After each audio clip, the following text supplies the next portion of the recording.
भारत की धरती पर एक ऐसी बेटी ने जन्म लिया जिसने अपने साहस, आत्मविश्वास और देश प्रेम से इतिहास में अपना नाम अमर कर दिया। उसका नाम था मणिकर्णिका। प्यार से उसको सब मनु बुलाते थे। बाद में उन्हीं को झांसी की रानी लक्ष्मीबाई के नाम से जाना गया। वाराणसी की पवित्र धरती पर जन्मी मनु बचपन से ही अलग थी। जब पड़ोस की लड़कियां गुड़ियों से खेलती, बालों में फूल सजाती, तब मनु को खेल खेल में तलवार को हाथ में उठा लेना अच्छा लगता। वह नन्ही सी उम्र में ही घोड़े की पीठ पे सवार होकर दौड़ लगाती। उनके पिता मोरोपंत तांबे उनसे बहुत प्यार करते थे। वह उन्हें हमेशा सिखाते थे कि बेटी को भी बेटों की तरह निर्भीक और मजबूत होना चाहिए।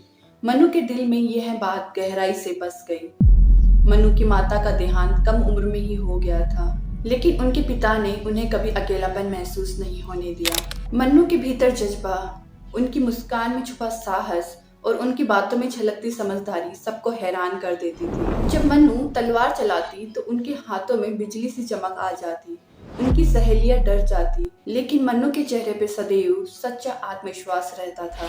मन्नू को बचपन से ही घुड़सवारी पसंद थी। वह घोड़े के साथ दौड़ लगाती, छलांग लगाती, वह कभी नहीं थकती। उन्होंने बचपन में ही ठान लिया था कि वह किसी आम लड़की की तरह सिर्फ महल में नहीं रहेगी, वह जरूरत पड़ने पर तलवार भी उठाएगी। यह सब देखकर उनके पिता भी उन पर गर्व किया करते थे।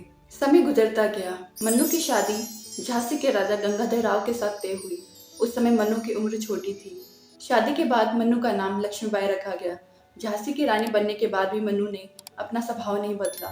वह सुबह जल्दी उठती, घुड़सवारी करती, किले का निरीक्षण करती और सैनिकों के साथ अभ्यास भी किया करती थी।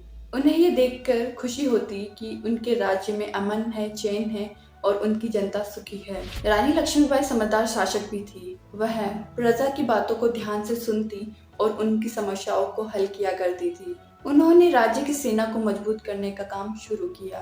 वह ऐसा मानती थी कि एक दिन जरूर ऐसा आएगा जब उन्हें खुद अपने राज्य की रक्षा के लिए तलवार उठानी पड़ेगी। कुछ समय बाद रानी लक्ष्मीबाई को एक पुत्र रत्न की प्राप्ति हुई, पर नियति को कुछ और ही मंजूर था। वह पुत्र कुछ समय बाद चल बसा। इस दुख से राजा गंगाधर राव टूट गए, पर रानी ने हार नहीं मानी। उन्होंने एक बेटे को गोद लिया जिसका नाम था दामोदर राव। रानी के लिए यह बेटा उनकी जान से भी प्यारा था। पर दुखों का सिलसिला यही नहीं रुका। कुछ समय बाद राजा गंगाधर राव बीमार होकर चल बसे। अब झांसी की सत्ता की जिम्मेदारी रानी के कंधों पे आ गई। उस वक्त उनकी उम्र ज्यादा नहीं थी, पर हिम्मत किसी बुजुर्ग से कम नहीं थी। उधर अंग्रेजों ने हथियाने की नीति अपना रखी थी। उन्होंने कहा, दामोदर राव गोद लिए बेटे हैं, यह झांसी के उत्तराधिकारी नहीं हो सकते और अब झांसी ब्रिटिश साम्राज्य के अधीन होगी। रानी ने तुरंत पत्र लिखा और कहा, मैं अपनी झांसी नहीं दूंगी। यह एक वाक्य नहीं था, ये उनकी आत्मा की आवाज थी। रानी जानती थी ये लड़ाई आसान नहीं होगी। अंग्रेजों के पास भी बड़ी सेना थी, नए हथियार थे और उनके पास रणनीतियां भी बहुत थी। रानी के पास जो था वो किसी किताब में नहीं मिलता। उनका साहस, उनकी रणनीतियां और अपने धरती के प्रति सच्चा प्रेम। रानी ने राज्य के युवाओं को तैयार करना शुरू किया। उन्होंने पुरुषों के साथ साथ महिलाओं को भी तलवार चलाना सिखाया। झांसी के महल में सुबह से शाम तक युद्ध अभ्यास चलता। रानी लक्ष्मीबाई खुद सब कुछ सिखाती, देखती और ठीक करवाती। वह चाहती थी कि जब समय आए तो झांसी का हर एक नागरिक योद्धा बने। उनकी मेहनत रंग लाई। कुछ ही महीनों में झांसी की सेना मजबूत हो गई। हर किसी की आंखों में एक नई चमक थी। ये चमक थी अपने राज्य की रक्षा करने की। रानी के साहस ने सबको एक कर दिया था। फिर वह दिन आया जब अंग्रेजों की सेना झांसी के किले के दरवाजे तक पहुंच गई। झांसी के किले को चारों तरफ से घेर लिया। चारों तरफ धुआं, तोपों की आवाजें, तलवार की झनकार गूंजने लगी। रानी ने अपने सैनिकों को हिम्मत दिलाई और घोड़े पे चढ़कर कहा, हम आखिरी सांस तक लड़ेंगे। युद्ध शुरू हो गया। अंग्रेज कई दिनों तक किले में घुस नहीं पाए।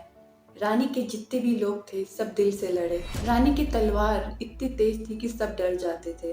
कहते हैं युद्ध के दौरान रानी की आंखों में आग दिखती थी और चेहरे पे मुस्कान रहती थी। लेकिन अंग्रेजों की सेना बहुत बड़ी थी। धीरे धीरे किले के अंदर खाने पीने की चीजों की कमी होने लग गई।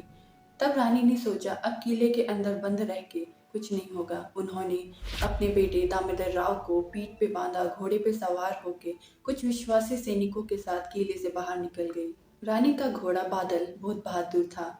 उसने ऊंची दीवार पार कर ली। दीवार पार करते ही रानी ने फिर से युद्ध छेड़ दिया।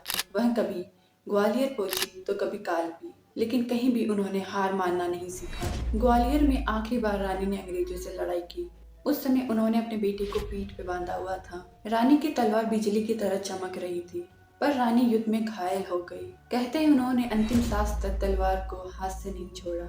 1858 में वो वीर गति को प्राप्त हो गई। रानी लक्ष्मीबाई सिर्फ 23 साल की थी। उनका नाम अमर हो गया। उनकी कहानी सिर्फ झांसी की नहीं, पूरे भारत की बन गई। आज भी जब कोई मुसीबत आती है तो कहते हैं झांसी की रानी जैसी हिम्मत चाहिए। रानी लक्ष्मीबाई ने हमें सिखाया, सच्ची ताकत तलवार में नहीं, दिल में होती है। लड़का हो या लड़की, अगर इरादे मजबूत हो तो कुछ भी असंभव नहीं। उनका नाम सुनते ही आज भी बच्चों के चेहरे पे चमक आ जाती है और दिल में जोश भर जाता है। उन्होंने अपने जीवन से सिखाया कि हमें अपने सम्मान के लिए लड़ना चाहिए, चाहे सामने कितनी भी बड़ी ताकत क्यों न हो। उन्होंने कभी भी अंग्रेजों के सामने सिर नहीं झुकाया।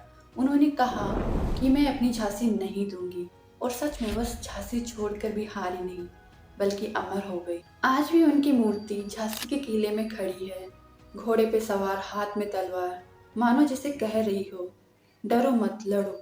उनकी कहानी हमें याद दिलाती है सच्ची वीरता क्या होती है। वह बताती है अगर हम ठान ले तो कोई ताकत हमें झुका नहीं सकती। रानी लक्ष्मीबाई की कहानी कभी खत्म नहीं होगी, वह हर दिल में जिंदा है। उनके साहस की गूंज आज भी हवा में है। वह चली गई, पर उनकी तलवार की चमक और उनकी आवाज मैं झांसी नहीं दूंगी हमेशा रहेगी।